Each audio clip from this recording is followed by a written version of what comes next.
Welcome back to our Cyber Defense Roundtable, sponsored by Hexis Cyber Solutions. Our panelists, Todd Weller with Hexis and journalist Bill Jackson. And we want to wrap up our talk here today talking about what's going to happen next. I would argue that if I had asked you that question 15 years ago, you might not have foreseen some of the things that we are going through today. So, what do you think we may see in the next 10 to 15 years as far as, or even the next 5 years, as far as cybersecurity, cyber defense, and what comes next? If I knew that, you'd be very wealthy. I would be very wealthy and would be retired. Now, you'd have to be doing a remote with me from some beach somewhere. So with that caveat, that although I do have a perfect track record for predictions, by the way. Everything I've ever predicted has been exactly accurate. And how many things have you predicted? Oh, God, you know, hundreds, yeah. So I'm hoping to continue my winning streak here.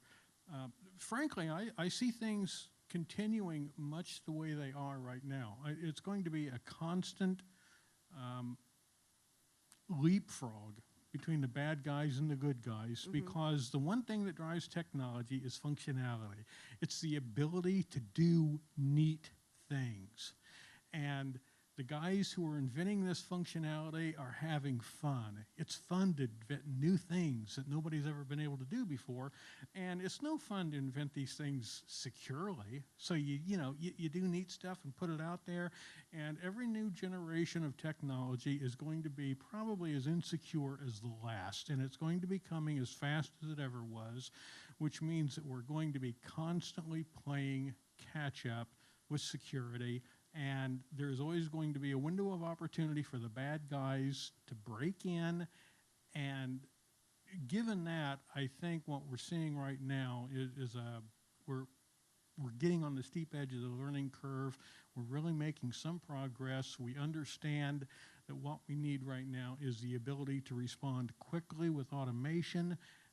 We need to have visibility with integration to see a lot of things. And so I think the future of cybersecurity is more and more is going to be in integration, collaboration, and automation. So I have to say 10 to 15 years ago, I wasn't as smart as I am today. So you're probably right. I would like to think we could all say that. I'm not sure about 10 to 15 years from now. We'll see. But I think there's going to be a few things. One is I do think you'll see this vision of integrated cyber defense and the use of automation come more to reality, and it'll be the standard way of doing things. I don't think the attack environment is going to slow down, right? You look at the generation that's coming up now, it's just, and you look at trends like Internet of Things and smart devices, and you're reading about cars being attacked, right? Jeep Cherokees. Walk around my house, we're all wearing iWatches now, and coffee machines are having IP addresses, smart grid. So the vectors for attack. The other thing I think that's gonna happen over the next 5 years is really more cyber warfare. That was my next question. Are the attackers going to be wanting the same thing? Like right now, it's like your ID, your money, but it could actually be nation states even more so. I don't think the demand for stolen personal information is going to get any smaller. That's going to continue. But what, as you said, suggested, what is going to increase a great deal more is the activity of nation states. Although, let me rephrase that and say it's the capability of nation states. Because I don't think that necessarily the ability to do something is going to translate into a hostile action. We've had nuclear weapons for 60, 70 years now. They've been used very rarely, only twice. Just because they have the capability doesn't mean they're going to be used. Does it be a cyber Cold War then? It's going to be a cyber Cold War, I think, because why would a country damage another country's infrastructure, even if it's easy to do through a cyber attack, if they weren't willing to follow it up with a kinetic attack, that is, with bombs and soldiers? Cyber's ability in warfare is really as a force multiplier. And so if you're not going to deploy your force, it doesn't make sense to do it. That doesn't mean that this isn't something we should not worry about. another country's ability to reach out and do damage remotely will always be a threat. And I think that ability is going to increase. But I think there's also going to be this fear of retaliation that's going to keep it in check.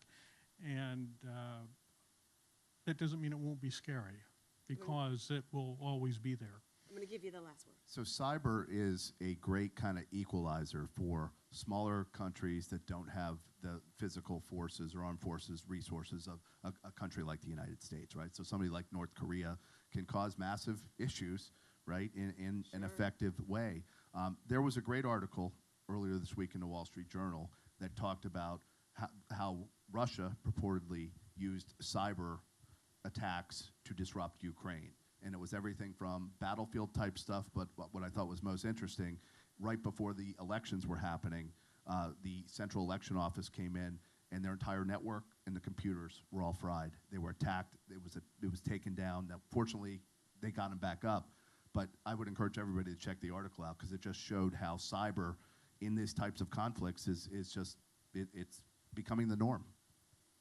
All right, I want to thank my panelists, Bill Jackson, Todd Weller, with today's Cyber Defense Roundtable, sponsored by Hexis Cyber Solutions. I'm Amy Morrison. Until next time, thanks so much for joining us.